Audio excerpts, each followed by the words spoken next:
Okay.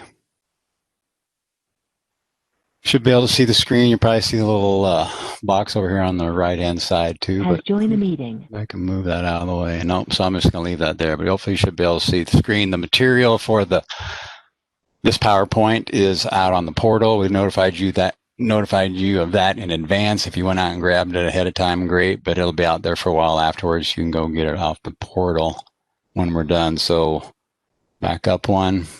This is just a refresher more than anything, because there's not a lot of changes to the master yield process and procedures, but we do have some. Sandra Apache has left the meeting. We do have some additional crops and added this year like they do many years, so we'll make sure we hit on that. But overall, it's kind of a refresher of how master yields work. So go ahead and get started. There's your standard disclaimer. Procedure for master yields are primarily in the crop insurance handbook, and then the definition is in the GSH. This is kind of an overall view of it. So as always, the details are in the particular handbooks noted above.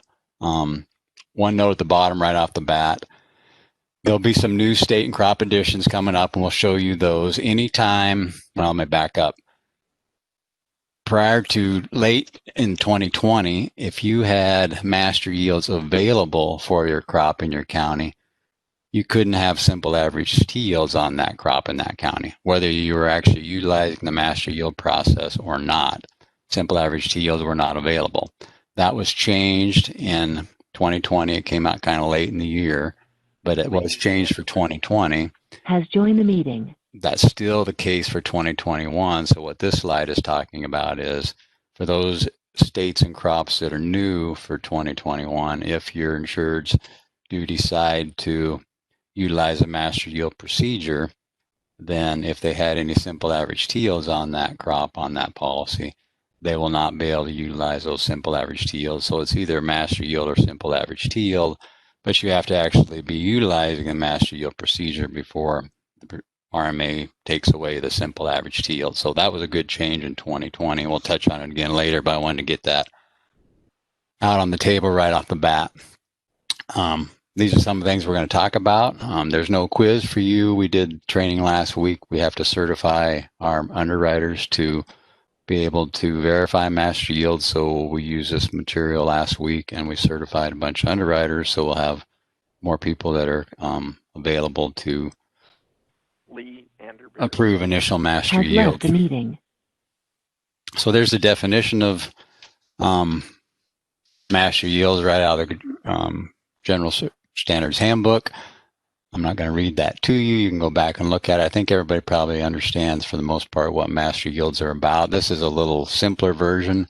It's just that optional APH procedure that allows basically producers who, for multiple reasons, have a hard time getting 4 years of history built up on a particular database because of crop rotations, the way they lease ground, etc. So master yield procedures put in place, monitored by RMA. RMA tells us where it's in place and what crops and when they're going to add, and not where I'm really taking any away, but it's their baby like most things, and we just administer it. But it's a good program for the crops that it's available on, and we'll have a few new ones for this year.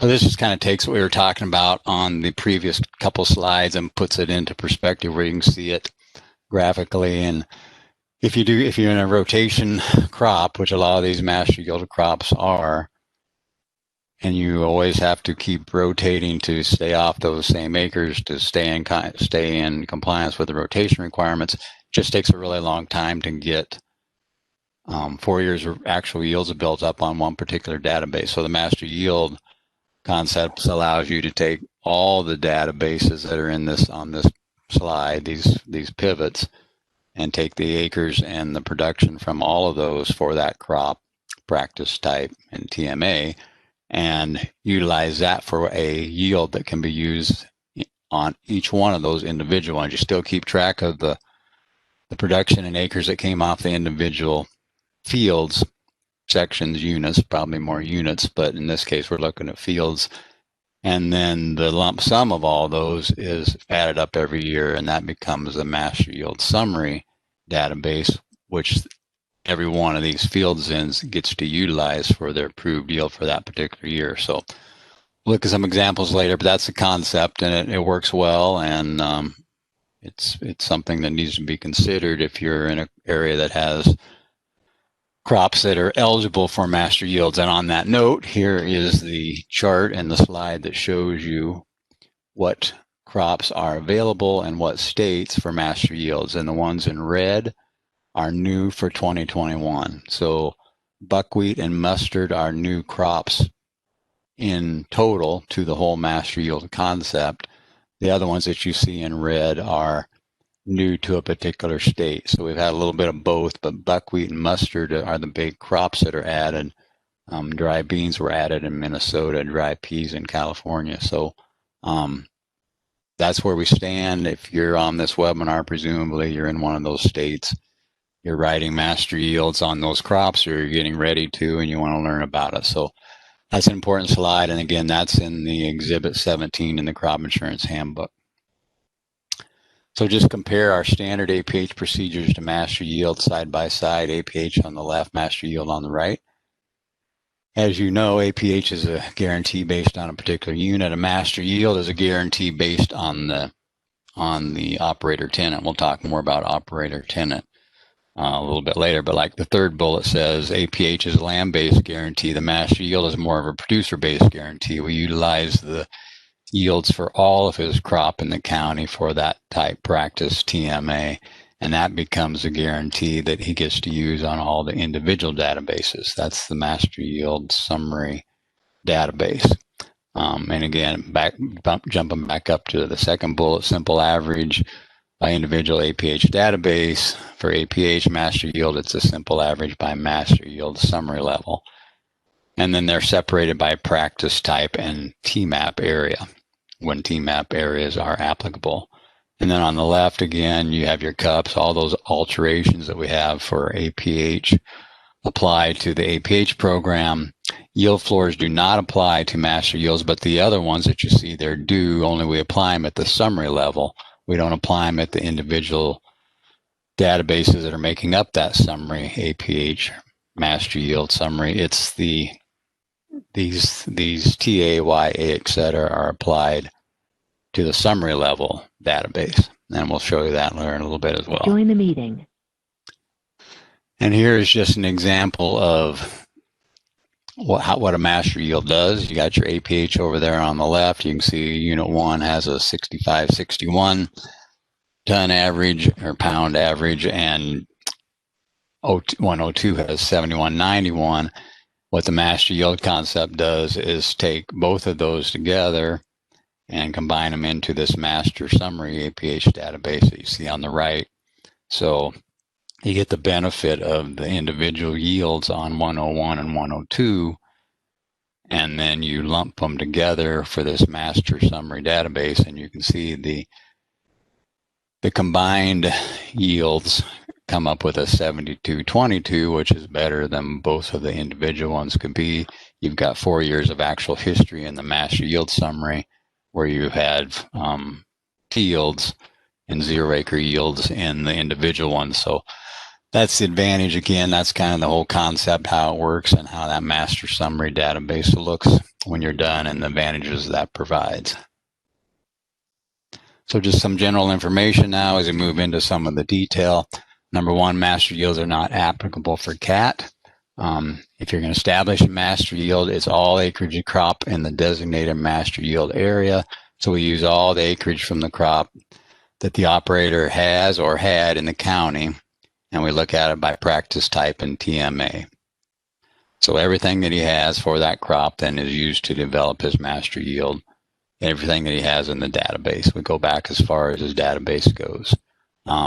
Once a master yield is approved, then it's approved for that crop, including all types and practices, including certified and transitional organic. A little bit more on that coming later. Not a lot of that, but we are starting to see some of that on the master yield crops on a master yield basis. This simple average T yield bullet is what we talked about earlier. if you have a simple average yield procedure for that crop in that county and your insured has chosen to utilize master yields, then any simple average yield that he had on those databases has to come off. But if he's got master yield available on the crop and he chooses not to go with master yields, he still gets to utilize simple average yields. And that's the change that was made last year. When in the past, even if they were available, you couldn't use a simple average yield if a master yield was available. Now you actually have to be using the master yield before they take the simple average yield away. And then different unit number designations. The basic unit is 0000, and the optional unit is the same for. So when we have databases with master yields, we have to submit the individual databases like you would on a normal policy, and then we also submit that master yield summary database down to RMA, and we put that 8-digit unit number designation on the master yield summary database. Just more general information, kind of some exclusions on this slide. The same policy shall not contain a combination of master yields and approved yields. If you're going to go master yield, it's going to be for all the acres of that crop in that county. You don't pick and choose and put master yields on some and APH on the other. The exceptions, there's always some exceptions in crop insurance. Master yields don't apply to acreage emerging from USDA program, i.e. CRP, new breaking, native sod. You can have the master yield on the crop, but those databases will not receive the master yield, nor will they go into the development of that master yield. And then we have that language in the policy about different production methods. Pretty rare, but if you have a policy that's utilizing a different production method and we're following those procedures that we have in the CIH for that, those master yields will not apply to those databases either, but it can be on the other crop. If you've got acreage that's transitioning to organic without a plan or written documentation, there's a lot of special procedures for handling that, and one of those prohibits master yields from applying in those situations as well.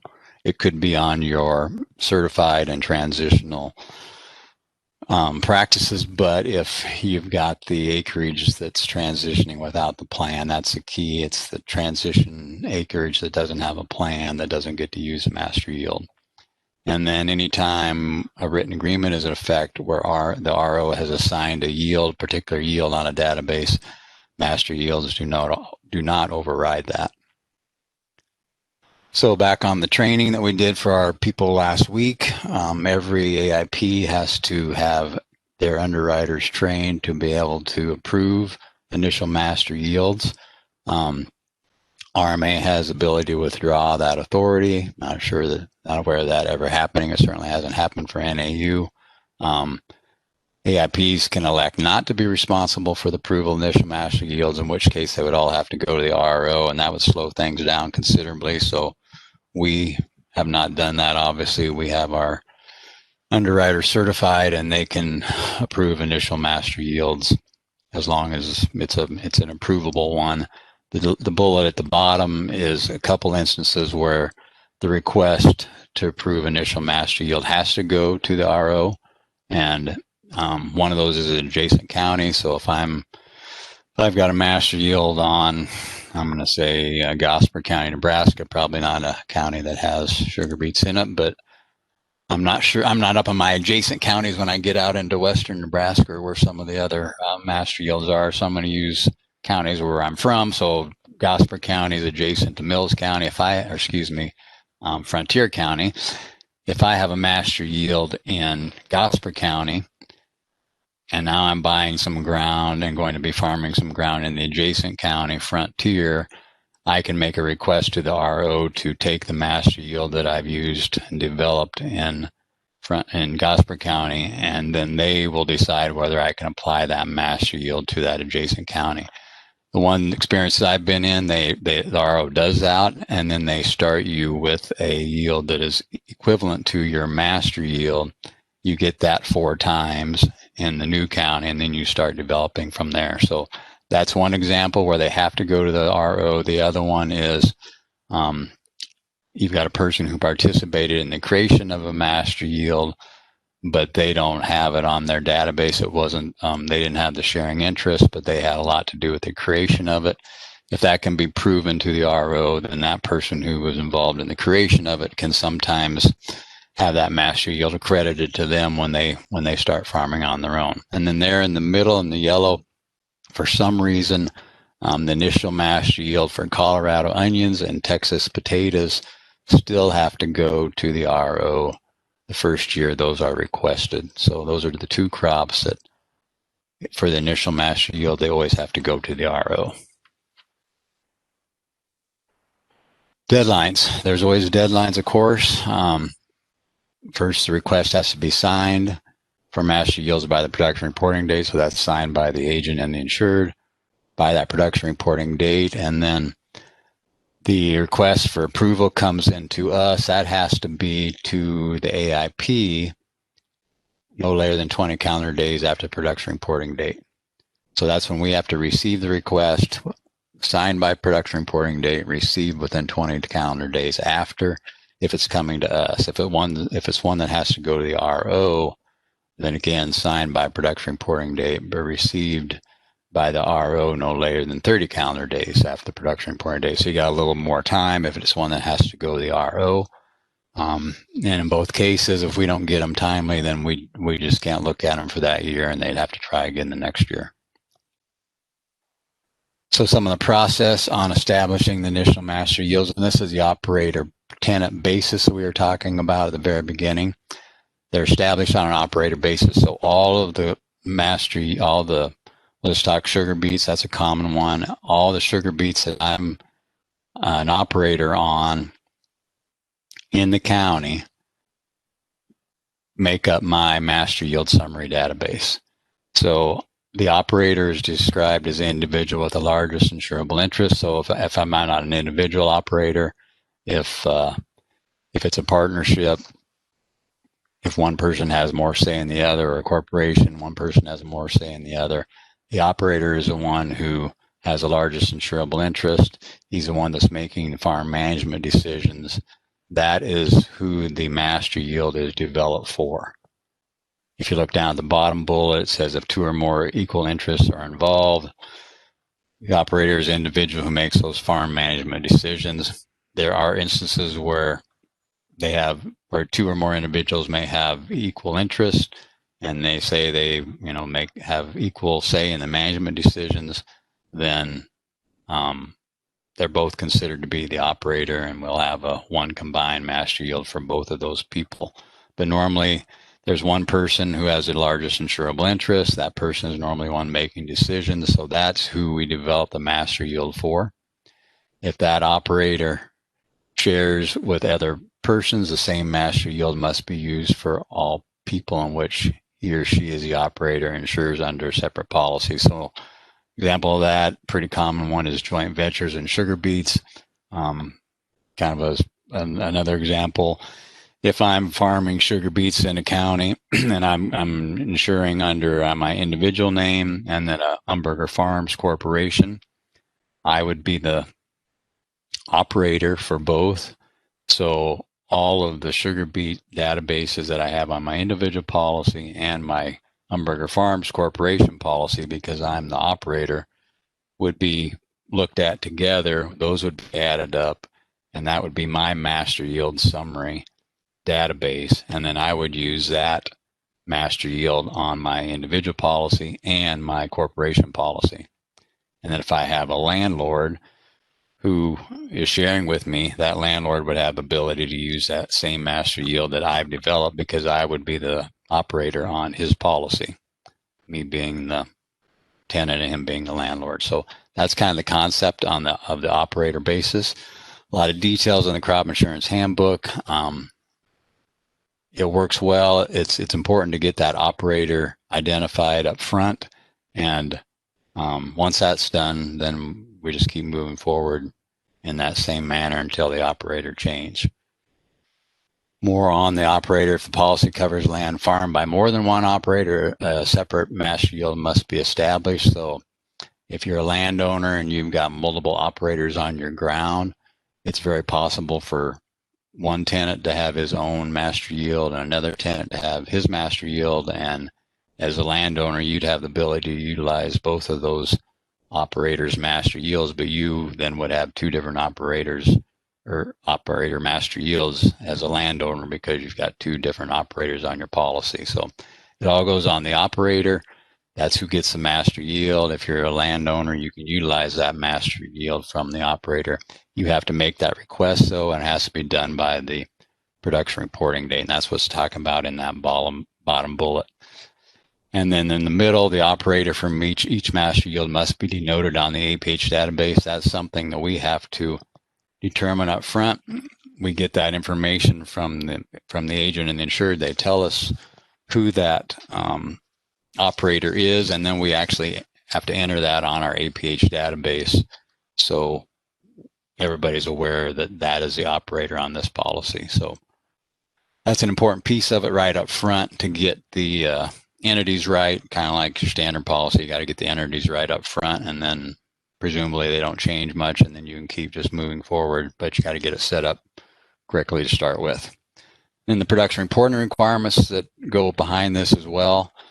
You got to have at least the four most recent crop years of continuous production reports that have actual or assigned yields for the crop in the county within the base period. That's what goes into the development of the master yield.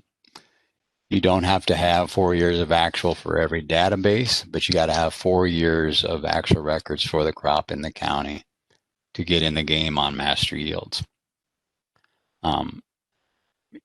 If you're insured under standard APH database the previous year, which is what people are if they're requesting their first initial master yield, then we use all the previously certified yield history within the base period. We touched on that earlier. We use everything that they have on their policy to develop their master yield for that first year. And that includes, in red there, just a reminder, we have no longer farming databases in our policies. If those are on the policy, we do have to use those in development of that master yield as well. And so then for the most recent crop year, sure goes ahead and completes and assigns his production report for each unit. Just like he would under a normal situation, he continues to report on his individual units, and then we roll those all up and develop that summary master yield. They have to report acreage and production separately by practice and type, just like you would again under a normal policy. That determines whether they get basics or optional units. That reporting process determines the unit structure, but the yield is going to be used. The yield that's going to be used is that rolled up master yield summary yield.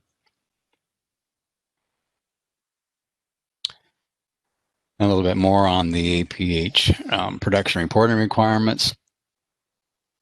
For the APH crop year previous to the most recent crop year, they continue to report their acreage and production separately by practice type and TMA. And then the last bullet on this slide gives them a little bit of break on the TMAs. The previous years have to be reported separately by practice and type, which they probably are anyway based on the actuarial structure for the crop. But the TMAs may not have come into play in all the other in some of those databases. So if the production is commingled between multiple TMAs, but you can tell what the acreage was within those TMAs, we can apportion production on the TMA side, and if it was commingled and the acreage cannot be identified, then we attribute production. Those apportion and tribute rules that we use anytime we're separating databases, that procedure that's in the handbook applies to commingling of TMAP areas on master yields as well. But for the most part, the databases are going to be set up in sync with how the master yield summary APH database is going to be set up. If you've got sugar beets that are irrigated, which most of them are, but you've got a TMAP area 1 and you've got some ground that's in sugar beet, it's irrigated in TMAP area 2, we got to have two separate master yield summary databases for each one of those TMAP areas. And if you can't separate those out once you get past the most recent APH crop year, then you can do the apportioning and the attributing, and you can still receive a master yield. So that's kind of the production piece behind it. Production reporting piece is not very difficult. We pretty much use what they have on their APH databases in the past, and then we lump them up and group them up the way they need to be grouped to come up with those master yield databases. Some policies only have one master yield for the crop, but when you get in potatoes, you've got different types of potatoes, so your reds will be different than your whites, and same with TMAP areas. You'll have different master yield for every TMAP area if you have TMAP areas in your county. So agent responsibilities, your job as an agent was you complete that master yield summary database before you send it into us. You do that summarizing. You get all the acres of production lumped up, and you develop that master yield summary database. Then you quote that policy using standard APH procedures and compare it to what the master summary APH database is going to be. Then you send it into us to look at. So you guys started off, put everything together and send it into us. Review those messes with the insured. He decides which way he wants to go. If it comes into us, presumably that's what he wants. They sign in date by the production reporting date on this master yield summary APH database. You actually develop that for them. Then they sign that indicating they want it.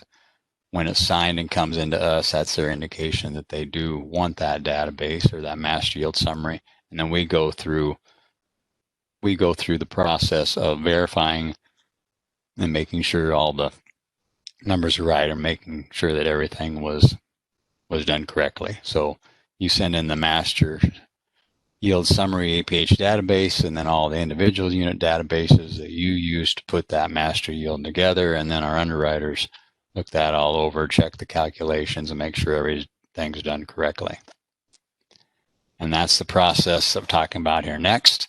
Comes in, we review everything, and then we either complete it, approve it, or correct it as necessary.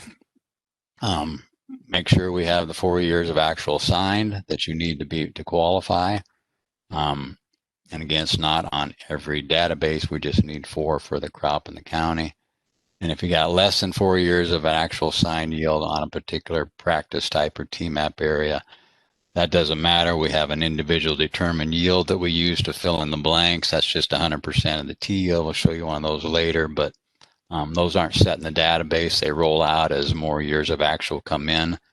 But as long as they have 4 years of records for the crop in the county, they can get in the game on master yields. And then if they don't have enough on one particular practice or type, we fill in the remainder of that master yield summary database for that practice or type that's missing a year or two with an IDY, but they can still have the master yield that way. And then the underwriters do all the checking of the actual yields, and this is the big verification process, and you guys need to be doing this as agents with your insureds up front before it comes into us, because we have limits in the crop insurance handbook, yield tolerances that we have to stay within. And if those are, if we bump over those percents of the T yield that you see on this slide, then we have to have records to show that those are valid yields. So be aware of these 150, 160% of the T yield. And if you've got a year in the database that is higher than that, then we need to have proof that those yields are actual. And that has to come in to us with the request. If it doesn't, then we got to ask you to send it in after the fact. So if you check these when you're putting them together and just send them in along with your request, then we have everything we need right away, and it all goes pretty quickly and pretty smoothly. And the ones that I used to look at out of this Council Bluffs office, the agents were really good about sending all this stuff in, had it well marked, and once I got it in, it was very easy to approve it. So the desk audit is really just making sure that you're within those limits, and if you're over those limits, then sending in, having the hard copy to show that it is a valid yield higher than what the crop insurance handbook limits would say it should be. So we review them. If sometimes there's just a transposed number or data entry, if that's the case, we just fix it. If it's truly a yield that's higher than the limit states, then we do that desk audit, and then we either approve it, adjust it, or reject it. And we'll request the records if you didn't send them up front, and you'll have to send those in to us after the fact, and then we'll look at it. If we don't get those records or we don't get them timely, then we'll go ahead and we'll approve the master yield, but we'll prove it based on the threshold that's in the crop insurance handbook, and that'll give them a lower yield than what they thought they were going to get in most cases. Then the next year you would have the ability to support that. Send in those supporting records to get that higher than the crop insurance handbook limit yield would allow. So we can work with you on getting that in, but again, the best thing to do is to know on your end when you're going to exceed those limits, and then send those in up front, and then we can move forward and everything works much smoother. And then once we audit and prove it, it's not subject to further desk audit, so it's a one-time deal. Once that's good, then we're good for that year. We unit number it like you see there at the bottom, with the 4 or the 8 zeros, and then we have a yield indicator that we send down to RMA with an M on it, so they know that that's the master database.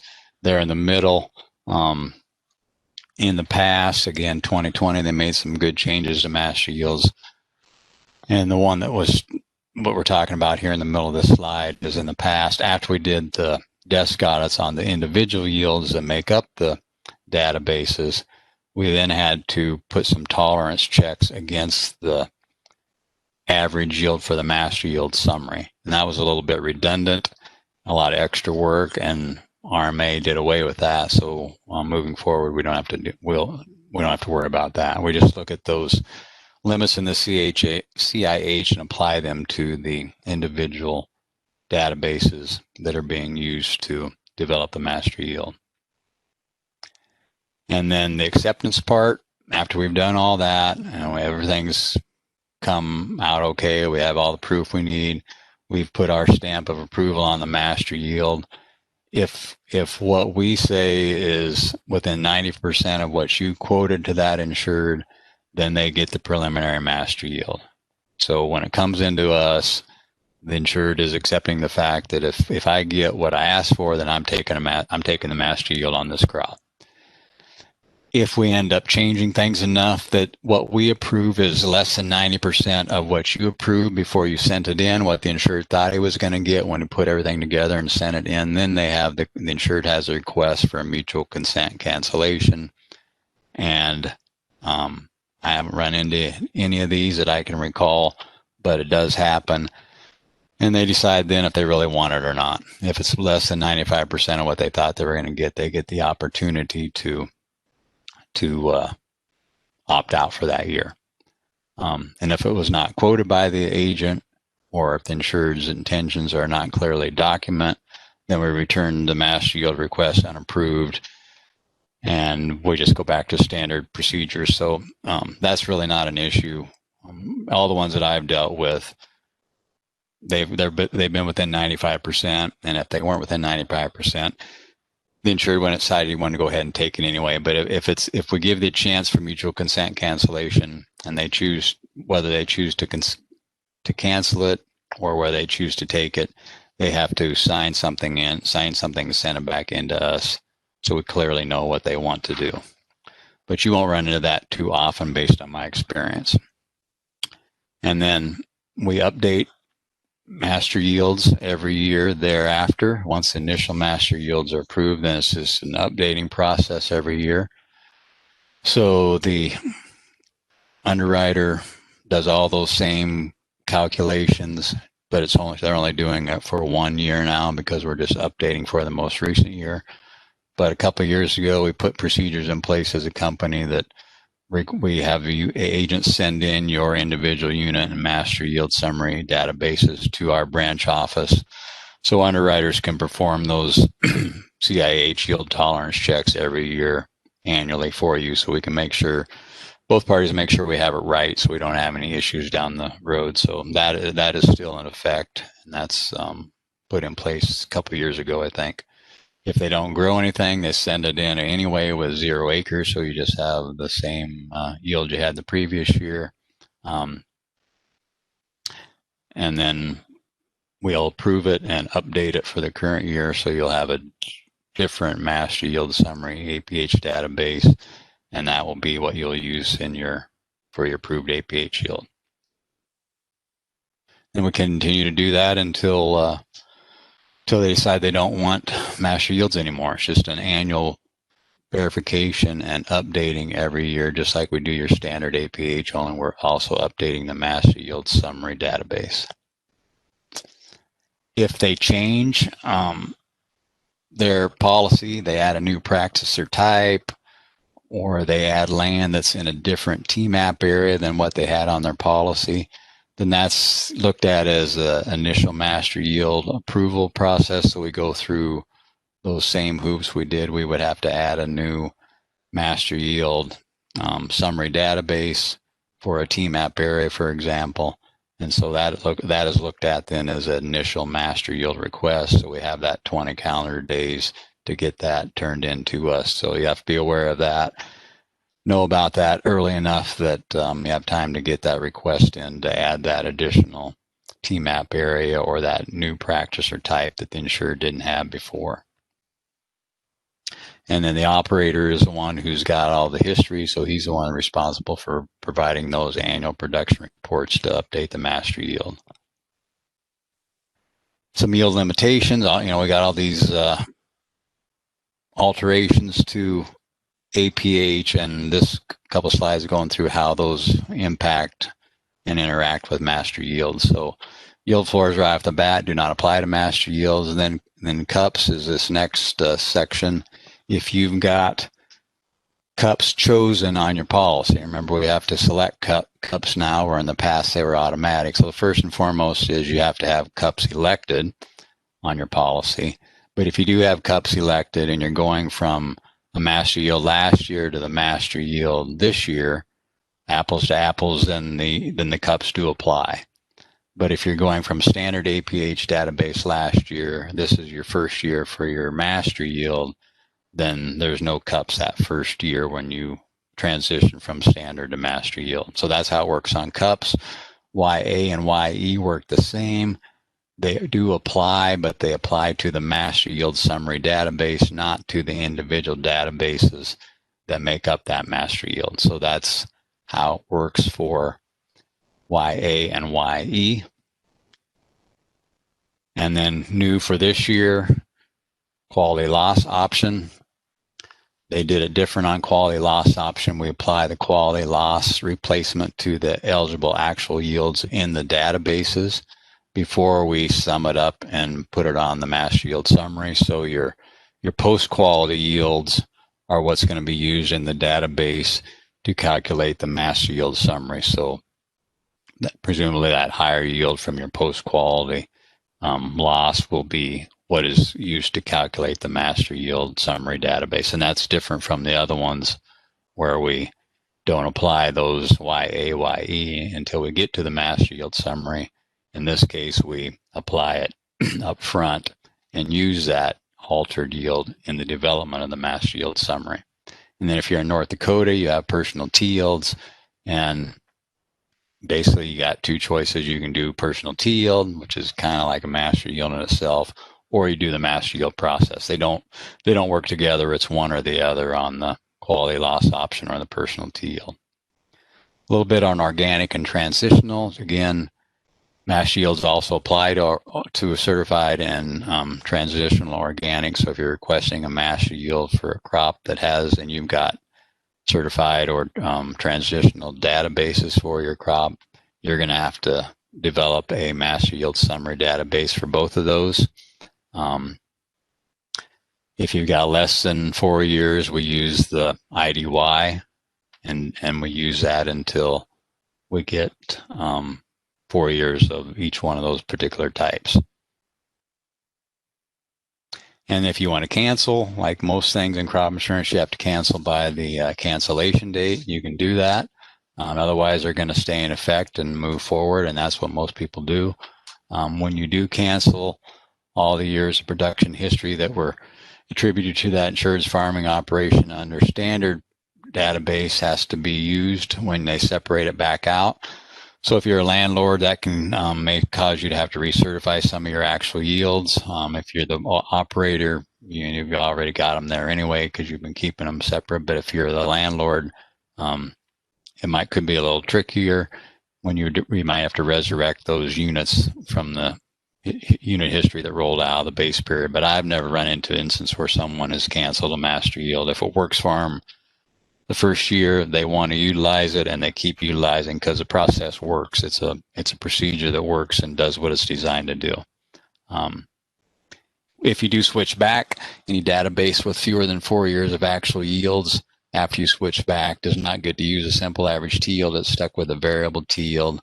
And then important at the bottom, transfer of a policy between AIP is not a cancellation.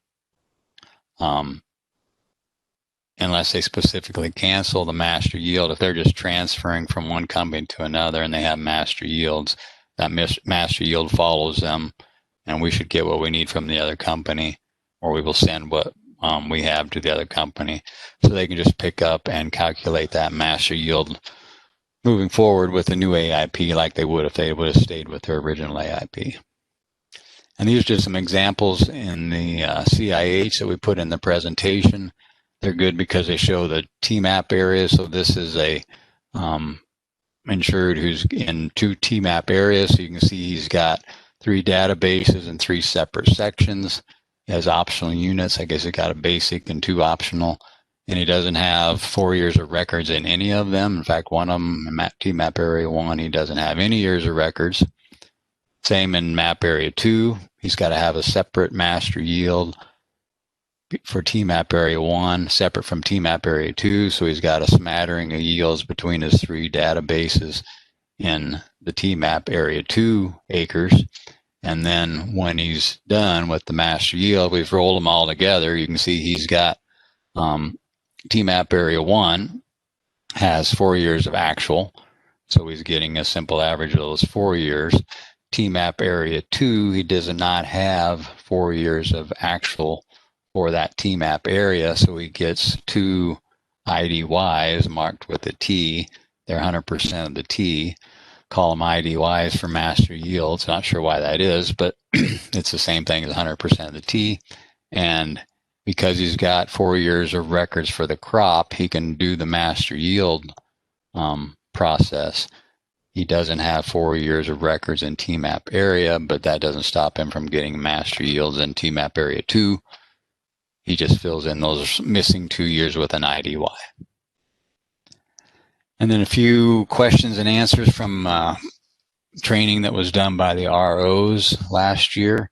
We went ahead and put in here. We'll go through them quickly, and then we'll see if there was any questions, and we will be finished.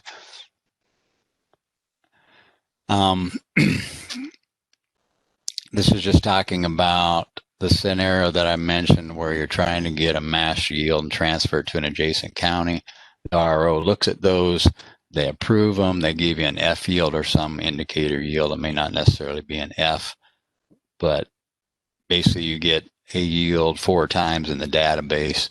This is just asking once you have 1 year of your own actual records, so the second year after you've moved into that adjacent county, the YA, the TA, the YE that's available to the insured if he's chosen them on his policy will start applying to that master yield summary database. You have to have at least 1 year of an actual for that to happen. And so once you start in that new county, those yield alterations can apply once you have 1 year of actual. Should the master yield quote be included in the supporting documents? Yes. We should see a quote for what you had for your standard APH procedure and what you had for your master yield. And the difference, of course, will be based upon the higher yield that you have for your master yield. So it'll probably be a little more premium, but that's what the insured is looking at with you to make sure he wants to do this. And that quote should be sent in as part of the supporting documentation. And is there a timeline for the AIP to do their part and do their desk audits? No, we don't have a timeline set upon us, but rest assured we try to turn them around as quickly as we can. We don't want to hold your guys up and you guys up as far as being able to offer that master yield to that insured. So we have several underwriters in all of our branch offices that are certified to approve initial master yields, and we will do our best to get them turned around timely. This desk audit that we have to approve, you do run into years when the growing conditions in a particular area result in a yield that is a lot higher than the average. And so the question was asked, do we as an AIP have the ability to overlook any of those? And no, we don't. There is a process where we can go to the RO and ask that they maybe bump the thresholds up for a particular year if they know that it's really, if the yields on sugar beets are crazy high in a particular county, everything that comes in is bumping that 150%. Can we bump that threshold up for 1 year so we don't have to look at all these master yields and provide, and you guys don't have to send all that hard copy in. And that's a possibility. It's in the handbook, but there's never been an instance that I'm aware of where they've done that, and there's not one in effect right now. So long answer is to question is probably, or the short answer to the question is no, we really can't overlook them, and the RMA hasn't really raised those thresholds that I'm aware of to give us any relief if that does happen. If he cancels it, what do we use to send that cancellation in on? No particular form. We would expect it to be on a policy change form or an application. And then it's asking about, as we review these master yields every year thereafter, the initial master yield is approved. Is there anything programmatically that does this for us that catches those yields that are in excess of 150%? And the answer to that is no. Past doesn't have anything in there. That's your job as an agent. It's our job as a company to look at those every year to make sure we have an increased in excess of those limits that are in the CIH. So that's why we have you send it into us. You do your part, we'll do our part then when it comes into us, and then we'll make sure it's right before we call it the approved yield for that particular insured. And I believe that is the end of what I have. These are just references to the billings and various ROs who have someone in their office that can handle master yield questions. John came from the Spokane RO in the past, and he was a really good source of master yields. I utilized him a lot when I was needed questions on master yield, so now we have him on board with us, so that's great. We've got a great source in-house, so probably go to your underwriter and then go to someone else before you have to go to the RO, but there's some references to the RO names if you need them. So with that, that's the end of the presentation. Thanks for your attention, and enjoy the rest of your day and the weekend coming up.